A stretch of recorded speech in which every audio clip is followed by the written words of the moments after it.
Hello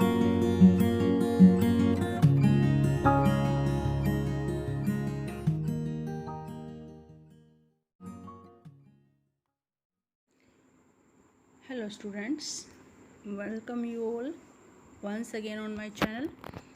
तो आप बेटा, सबसे पहले मैं आपको ये कहना चाहूँगी एक बात कि आप वीडियो पूरी देखें ताकि आप अच्छे से समझ सकें लेसन को।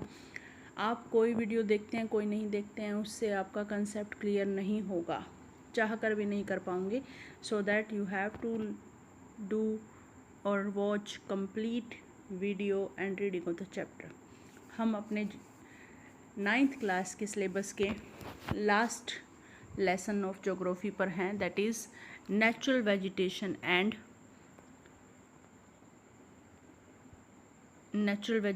Wild life. Natural vegetation and wild life में हम लास्ट जो है अपने चैप्टर पर हैं। ये हमारा लास्ट चैप्टर है, natural vegetation and wild life. Natural प्राकृतिक, नेचुरल क्या हुआ? प्राकृतिक। प्राकृतिक वनस्पति, वेजिटेशन आपको पता ही है क्या होती है? वनस्पति। वनस्पति यानी पेड़ पौधे, और वाइल्ड लाइफ जीव जंतु। तो हमारे लेसन का नाम क्या हुआ? Natural vegetation and wild life. Natural vegetation और वाइल्ड लाइफ में हम इसमें क्या पढ़ने वाले हैं? हम इसमें बेटा ये पढ़ने वाले हैं कि हमारे देश में प्राकृतिक वनस्पति पेड़ पौधे जो हैं वो क्या है, कौन से हैं, कैसे हैं, और जीव जंतु कैसे हैं। अब इंडिया के बारे में हमने ज्योग्राफी में सब कुछ पढ़ लिया, from the starting to end, कहाँ सिचुएटेड है, क्या इसका लैटिट्यूडनल लॉन्गिट्यूडनल एक्सटेंट है, उसके बाद किस टाइप के फिजिकल फीचर हैं, ड्रेनेज पैटर्न क्या है, देन क्लाइमेट कैसा है। अब हम इसकी प्राकृतिक वनस्पति और जीव जंतुओं के बारे में डिस्कस करेंगे। सो नेक्स्ट ये है हमारा फर्स्ट स्टेंजा में आपको ये बताया गया है कि आपने देखा होगा अपने आसपास, अपने स्कूल में, पार्क में अलग अलग तरह के पेड़ पौधों को, झाड़ियों को, पक्षियों को, जानवरों को, कहीं जहाँ आप रहते हैं उस एरिया में ये तो सबने देखा है। एक जैसे पेड़ पौधे नहीं होते, एक जैसे जानवर नहीं होते, सब कुछ एक जैसा नहीं होता, वेरिएशंस होती हैं। अब ये एक छोटा सा एरिया जो आपके स्कूल का, आपके पार्क का, आपके मोहल्ले का, आपके गांव का है, शहर का है। तो इंडिया जो अपने आप में एक बहुत बड़ा देश माना जाता है, India as a vast country, India जो अपने आप में एक बहुत बड़ा देश माना जाता है, यहाँ कितने सारे जो हैं वो बायोफॉर्म्स को मिलेंगे, कितनी टाइप के जो हैं पेड़ पौधे जीव जंतु मिलेंगे, क्योंकि India is a vast country. This is about the first stanza. So यही बताया गया है कि इंडिया में 12 मेगा बायोडाइवर्सिटी हैं कंट्री में। विश्व की जो विश्व की बड़ी से बड़ी बायोडाइवर्सिटी हैं उसमें 12वें स्थान पर आता है India. Here 47,000 of plant species, plants की, पेड़ पौधों की, यहाँ देखिए प्लांट्स की स्पीशीज कितनी है? 47, 47,000 के आसपास पेड़ पौधे यहाँ पाए जाते हैं। और इसी के साथ साथ जो है इसमें इंडिया जो है वो occupy 10th place in the world, 4th in Asia. Plant की स्पीशीज़ में इंडिया 10th प्लेस पर है और वर्ल्ड में 4th प्लेस पर है। और 15,000 तरह के तो यहाँ पेड़ पौधे पाए जाते हैं जो कि विश्व का 6% है। फिर फ्लावरिंग प्लांट पाए जाते हैं जो कि विश्व का 6% है। तो ये पेड़ पौधों के बारे में हुआ। नेक्स्ट हमारा है तो कंट्री नॉन फ्लावरिंग प्लांट यहाँ पर कितने होंगे? फ्लावरिंग प्लांट इतने हैं, तो ये फ्लावरिंग प्लांट का है। उसके बाद यहाँ पर 89,000 स्पीशीज ऑफ एनिमल्स, जिसमें कि बड़े से बड़े जानवर से लेकर के छोटे से छोटे मैराइन फ्रेश वाटर में रहने वाली फ़िश भी आ गई। तो ये सारे 8,000 टाइप के हैं। नेचुरल वेजिटेशन क्या होती है? अब now we are going to discuss what is natural vegetation. Natural vegetation क्या है? Refers to a plant community which has grown naturally without human aid. मानव की सहायता के बिना, मानव के प्रयासों के बिना, यानी मनुष्य ने उसे नहीं, पौधों को नहीं लगाया है, ना ही मनुष्य ने जानवरों को, जानवरों को पाला है, तो उनके प्रयास, मनुष्य का कोई योगदान नहीं है, उनके प्रयासों के बिना जो पेड़ पौधे जो जीव जंतु उगते हैं पनपते हैं उन्हें हम कहते हैं वर्जिन वेजिटेशन, अनछुई वेजिटेशन या जो है नेचुरल वेजिटेशन। तो this is natural vegetation means that vegetation that grow without human interference, without human aid, मानव की सहायता के बिना जो अपने आप में उगती है और मानव के द्वारा उसमें मानव का योगदान, मानव के प्रयास उसमें नहीं शामिल होते। जबकि जो क्रॉप्स और वेजिटेशंस होती हैं, ऑर्चर्ड होते हैं, गार्डन होते हैं, बाग होते हैं, बाग बगीचे, वो मनुष्य लगाता है, खेती मनुष्य करता है, तो वो नेचुरल वेजिटेशन में नहीं आती। वेजिटेशन में तो आती है but not in the natural vegetation. So यहाँ पर आपका बन गया नेचुरल वेजिटेशन क्या है और वर्जिन वेजिटेशन क्या है। तो अब दो वर्ड आप बहुत पहले से पढ़ते आए हैं, what is flora and what is fauna. Here we are going to discuss about flora and fauna. बहुत ही सिंपल सा है। फ्लोरा क्या है? The denote to the plants, एक पर्टिकुलर एरिया में जो पौधे पाए जाते हैं उनको फ्लोरा कहा जाता है। और फौना बोला जाता है animals in a particular area that denotes to the fauna. और India is having a huge diversity of flora and fauna.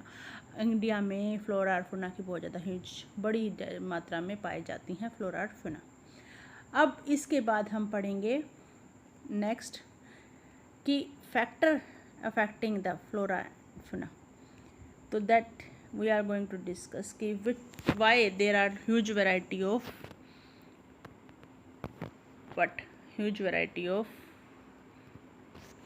Flora and fauna. Very first relief धरातल। इंडिया की जो लैंड टाइप है ना, the land type of India में आपको पता है बेटा डेजर्ट भी पाए जाते हैं, प्लेन एरिया भी पाए जाते हैं, प्लेट्यू भी पाया जाता है, माउंटेन एरिया भी पाए जाते हैं। यहाँ हर तरह की लैंड है, माउंटेन, प्लेट्यू, ये लिखा हुआ है ना, ड्राई, वेट, सब तरह के क्षेत्र यहाँ पाए जाते हैं। तो अब जब सब तरह के क्षेत्र पाए जाते हैं तो लैंड जो है, जिस तरह ज़मीन जो है वो इन्फ्लुएंस डालती है, प्रभाव डालती है वेजिटेशन पर। माउंटेन में माउंटेन टाइप्स के प्लांट होते हैं, डेजर्ट में डेजर्ट टाइप के प्लांट होते हैं, और इस तरीके say that affect the type of plants. और फर्टाइल लैंड में खेती होती है, जैसे कि आपका प्लेन एरिया। डोल्टिंग, अनडोल्टिंग और रफ टेरेन एरिया जो ग्रास लैंड के लिए होते हैं। हाई एरिया, ठंडे प्रदेश जो हैं वो ग्रास लैंड के लिए होते हैं, काई लीचन के होते हैं। तो लैंड का बहुत प्रभाव पड़ता है, जैसी ज़मीन होगी वैसे ही पेड़ पौधे होंगे। और इंडिया में तो हर टाइप की लैंड है, so that easy availability of land और every type of availability of land that makes the variety of plants possible in India. Now soil हमारे आपने एक में पढ़ा होगा टाइप ऑफ सोइल में, बहुत इंपॉर्टेंट टाइप ऑफ सोइल। यहाँ हर तरह के रेड सोइल, ब्लैक सोइल, जिसमें हर तरह के पौधे उगते हैं।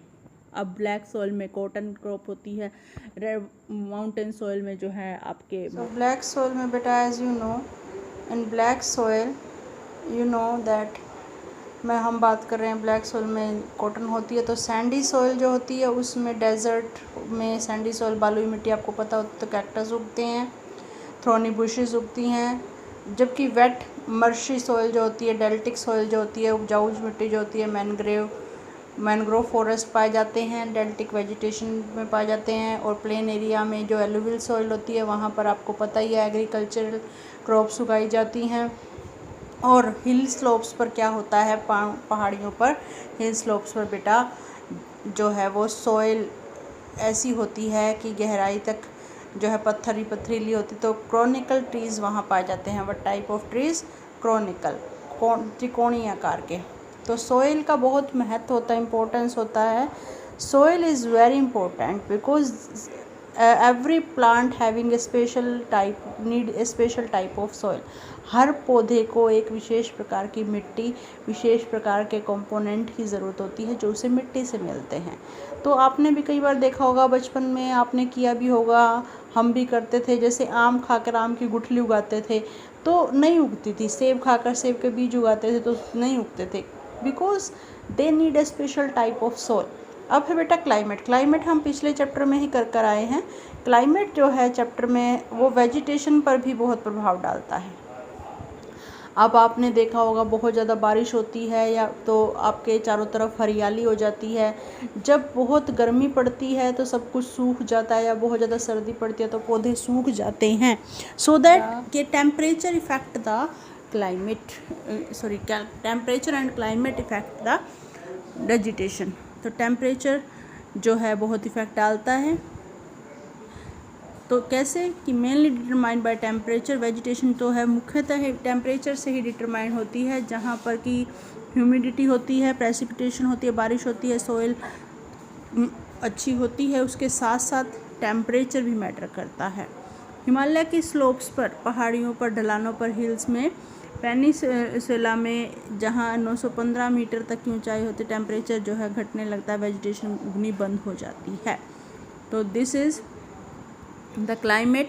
हिमालय पर जो है ठंडे क्लाइमेट में किस तरह के पौधे पाए जाते हैं, टेम्परेचर जहाँ घटने लगता है, क्लाइमेट में टेम्परेचर है, प्रेसिपिटेशन भी आता है, बारिश।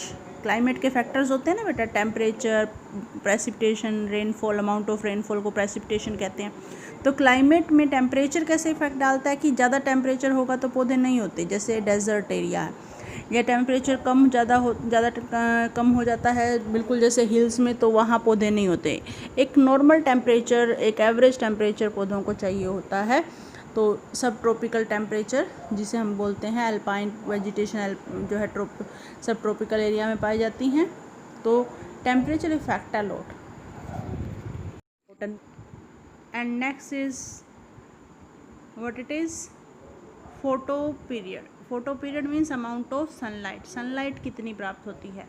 अब जहाँ पर सूरज की रोशनी सीधी पड़ती है लैटिट्यूड एंड एल्टीट्यूड के जो है मैटर्स में, कि sunlight at different place due to the latitude and altitude, seasons and duration of the day.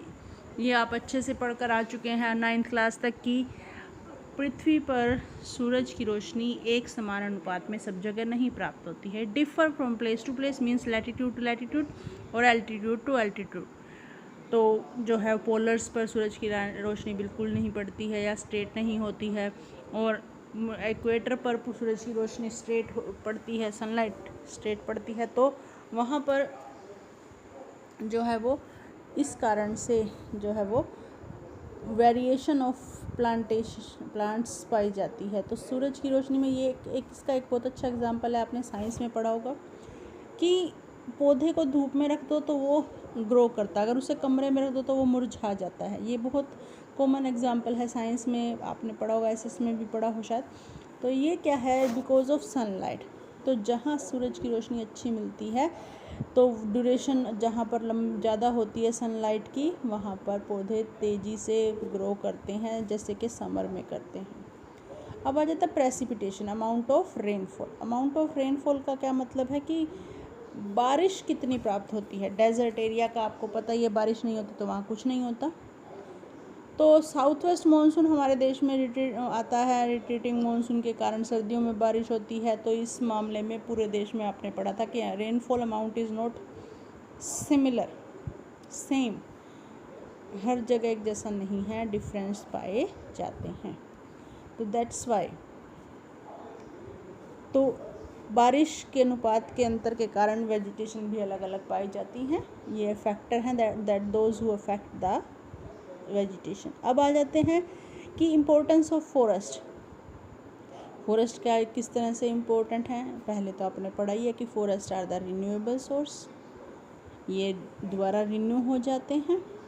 ये इन्वायरमेंट की क्वालिटी को इम्प्रूव करते हैं, यानी वातावरण को शुद्ध करते हैं। ये लोकल क्लाइमेट को भी मॉडिफाई करते हैं, जो आसपास का क्लाइमेट होता है उसे परिवर्तित करते, ठंड रखते हैं, सोइल इरोजन को रोकते हैं, स्ट्रीम के धाराओं के हवाओं के प्रवाह को कंट्रोल करते हैं। इंडस्ट्रीज़ को बहुत सारी ज़रूरतें, लकड़ी की, गोंद की और भी चीज़ों की, औषधियों की ज़रूरतों को पूरा करते हैं। बहुत से लोगों को लाइवलीहुड, रोज़गार, जो शिफ्टिंग कल्टीवेशन करते हैं, जो जंगलों में रहते हैं, जंगलों से सामान इकट्ठा करके बेचते हैं, जो कम्युनिटी वहाँ रहती हैं। और इसके साथ साथ पैनोरमिक एंड सीनिक ब्यूटी, लोग रिक्रिएशन के लिए, शिकार के लिए जंगलों में आसपास पिकनिक बनाने के लिए जाते हैं। तो इस तरीके से these are the importance of what, forest. तो हमने यहाँ तक किया factor affecting the natural vegetation. Next video we will do Hello students, that. welcome After you that all कि हमारे Once देश again में on my channel। किस तरह की प्राकृतिक तो वनस्पति आप पाई बेटा जाती सबसे पहले मैं Thank आपको you ये कहना and चाहूँगी एक like बात and कि आप subscribe वीडियो करना ना पूरी भूलें। देखें ताकि आप अच्छे से समझ सकें लेसन को। आपको